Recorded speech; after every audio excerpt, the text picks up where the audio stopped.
Olá, pessoal. Dando continuidade à nossa aula de cronologia da observação da Terra, hoje nós vamos estar falando sobre o ciclo da fotografia aérea, que começou em 1849 com as publicações de Aimé Lausset, que ele fala sobre o uso de métodos matemáticos para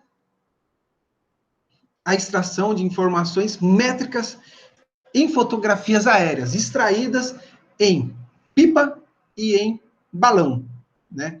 Por que disso? Porque se você colocar, ou subir num balão, ou tentar colocar uma câmera numa pipa, você tem que ter um controle sobre essa câmera. Porque se ela posicionar, ficar mudando o seu posicionamento, a sua imagem vai ter algumas distorções. Então, não tem como você extrair as informações métricas dela. Então, você precisa ter um controle sobre esta fotografia. E, além disso, você tem que ter algumas marcas nesta fotografia que você consiga reconhecer em campo, né? Então, tem toda a parte de plano de voo e também de reconhecimento do local onde você está extraindo esta foto, né? E, além disso, para que eu possa colocar a câmera, naquela época, numa pipa, eu teria que reduzir o tamanho dela e também mudar alguns equipamentos que estavam dentro da câmera, porque antigamente era muito pesada, então ela tem que ser uma coisa leve para se colocar numa pipa, né? E junto, nesse período também, tem que se destacar os trabalhos feitos por Nadar, que ele, em cima de um balão, ele extraiu várias fotografias, né, que a gente chama de oblíqua, né, na diagonal, né, da cidade de Paris, né? E aí o pessoal viu que, poxa, essas fotografias eu posso ser utilizadas para, para o ordenamento territorial, né? E os trabalhos de Aimé Lausset, eles já mostram que as fotografias podem ser utilizadas para usos cartográficos, né, as fotografias terrestres, você tem um controle sobre essa foto, né, então você consegue extrair medidas dela e utilizá-la na cartografia. Já as fotografias, se for tirada de qualquer forma, fotografia aérea, né, tirada de qualquer forma, não. Então já se começa os princípios da aerofotogrametria, que é o uso de fotografias para extrair medidas. Por isso que chamamos de fotogrametria. E esse período da fotogrametria, nós podemos dividi-las em 4 etapas. E vários autores fazem essa divisão com base nos avanços tecnológicos e econômicos de cada período, né? Então, iniciando com o primeiro ciclo, que vem de 1850 a 1900, que foi chamada de fotogrametria plana. Por quê? Foram as primeiras câmeras aéreas utilizadas, né, no modo horizontal e com um controle para que você possa realmente extrair com melhor precisão uma foto aérea ou aerofoto, né? E também nesse período da história é contado por vários conflitos, né, militares. E aí, na Guerra da Crimeia, né, se teve pela primeira vez a presença de um fotógrafo para fazer o registro dos acontecimentos. E o pessoal viu que, poxa, essas fotografias podem auxiliar na estratégia militar, né, com o posicionamento das tropas. Lembrando que naquela época as guerras eram feitas através de trincheiras. O deslocamento das tropas era muito lenta. Então, se você tem um conhecimento sobre o território, iria ajudar muito. Tanto é que na Batalha de Solferino, o pessoal já começou a utilizar essas fotografias para esses fins. Na Guerra Civil Norte-Americana também, e inclusive na Guerra do Paraguai, onde as fotografias tiradas num balão auxiliaram na produção deste mapa aqui do território paraguaio.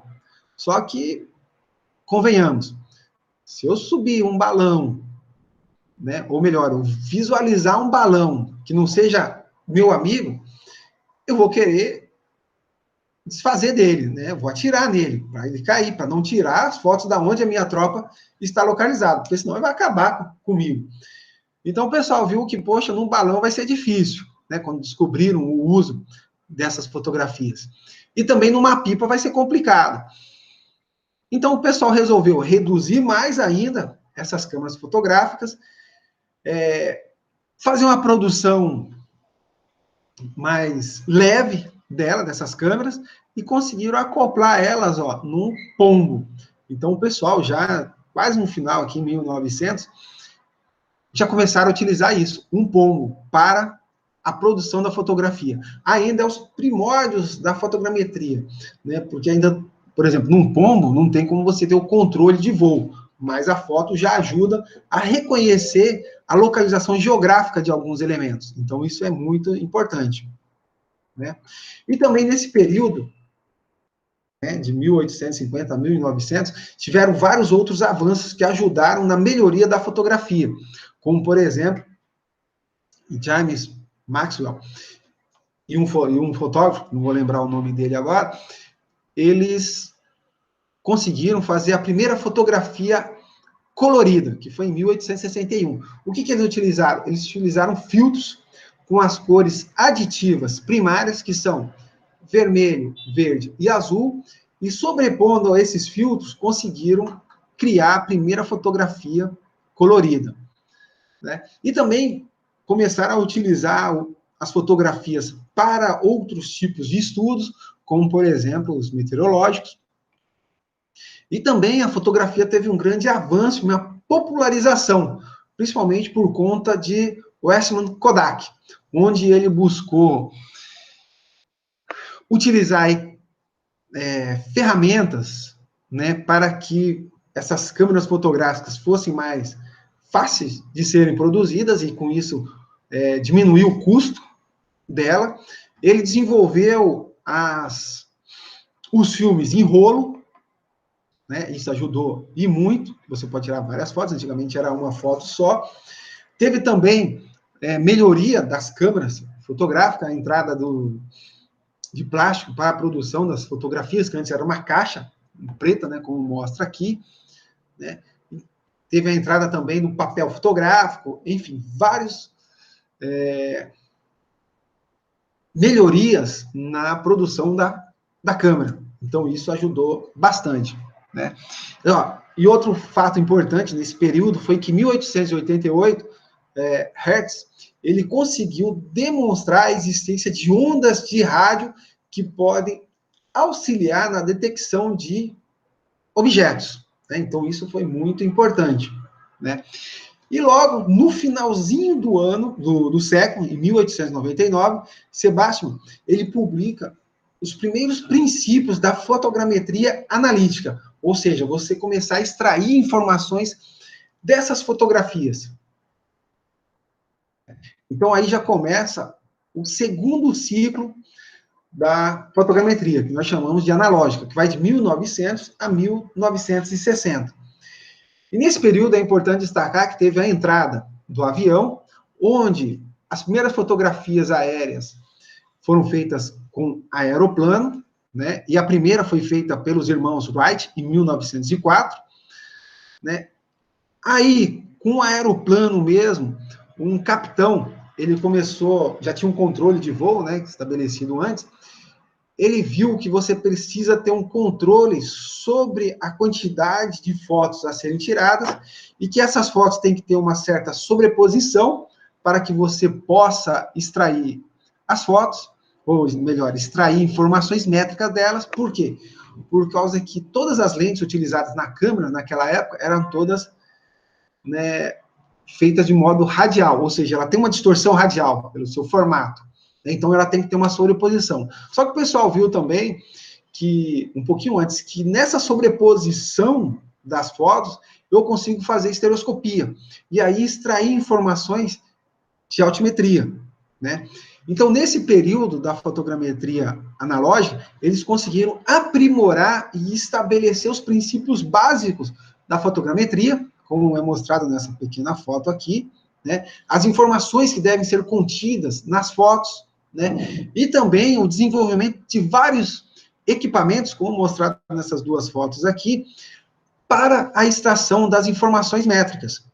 né? E nesse período também se destaca, ou melhor, surgem as associações nacionais e internacionais que vão falar sobre fotogrametria e vão estabelecer os seus controles, né, suas ideias, avanços e divulgação. Isso é muito importante. E nesse período também, né, teve vários outros avanços, mas com destaque em um, de 1903, onde Husserl ele consegue desenvolver um sistema capaz de detectar objetos sólidos através das ondas de rádio.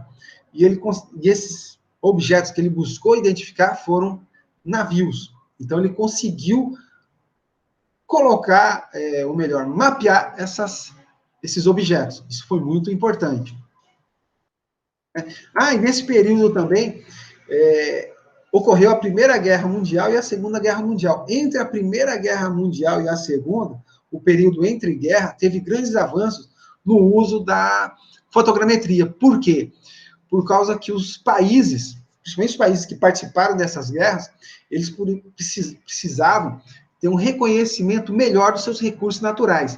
E antigamente, o mapeamento das áreas eram feitas todas em solo. E o custo de fazer isso era muito alto, né? Então, eles pensaram em utilizar a fotogrametria, né, as fotografias aéreas, para fazer o reconhecimento desses territórios, né? Como, por exemplo, em 1930, aproximadamente nessa década, os Estados Unidos já tinham todo o seu território mapeado e reconhecido os seus recursos naturais, né? E aí depois vem o terceiro ciclo, que nós chamamos de fotogrametria analítica, né? Onde já se começa a introdução da informática nos processos de fotogrametria, como mostra as fotos aqui, um controle maior sobre o uso das fotografias, aqui, por exemplo, já as fotografias coloridas, né, conseguindo extrair cada vez mais informações delas. Então, já começa um outro avanço, que seria no uso, né, e o aprimoramento do uso das fotogrametrias, ou melhor, das fotografias aéreo. Já no quarto ciclo, ele inicia em 1980 e vai até os dias atuais, onde você passa a ter todo o processo de extração das informações métricas da foto ser todas feitas de modo digital. Esse aqui foi o primeiro equipamento, né, já lançado em 1980, que é um estereograma, onde você não tem mais o manuseio, né, dessas fotos, da extração das informações da fotografia, e toda agora digital.